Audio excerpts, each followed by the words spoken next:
आदाब नाजरीन, Z news में आपका खैर मकदम है।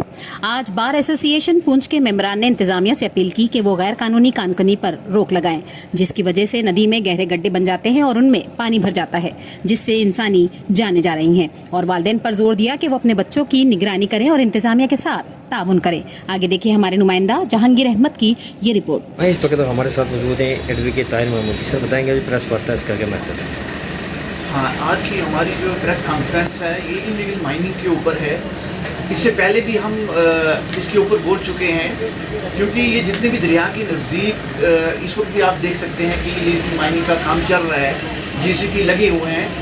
एडमिनिस्ट्रेशन अपना काम कर भी रही है, काफ़ी जो इन्होंने टिप्पर और जेसीबी सीज भी किए हैं, उसके बावजूद भी आप देखेंगे कि जो ये माइनिंग का ये सिलसिला बिल्कुल जारी है। लोग बिल्कुल बेवकूफ़ हैं और बिल्कुल, या तो मैं ये कह रहा हूँ कि उन पर कोई किसी चीज़ का एडमिनिस्ट्रेशन का या असर ही नहीं हो रहा। तो अब जगह जगह उन्होंने जो है ये गड्ढे मारे हुए हैं, तो उस गड्ढों में पानी भर रहा है और बच्चे जो हैं, बच्चे क्या बड़े भी जो हैं वो इस वक्त मौत का जो है शिकार बन रहे हैं।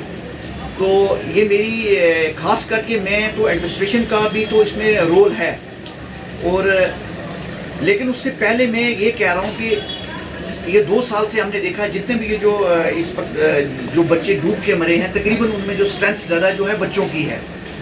तो इसमें मैं ख़ास तौर पर पेरेंट्स से रिक्वेस्ट करूँगा कि आप अपने बच्चों का ख्याल रखें। एडमिनिस्ट्रेशन या पुलिस जो है वो हर जगह जाके आपको लुक आफ्टर आपके बच्चों को नहीं कर सकती।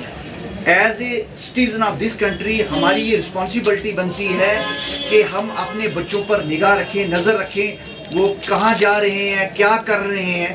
तो अगर सब पेरेंट्स अपनी इस रिस्पॉन्सिबिलिटी को समझेंगे, मैं इस वक्त, क्योंकि हमें काफ़ी शिकायतें मिली हैं कि बच्चे घरों से निकलते हैं, वो ट्यूशन जाते हैं और ट्यूशन उनकी 1 घंटे की होती है, वो 3 घंटे के बाद वो घर आते हैं।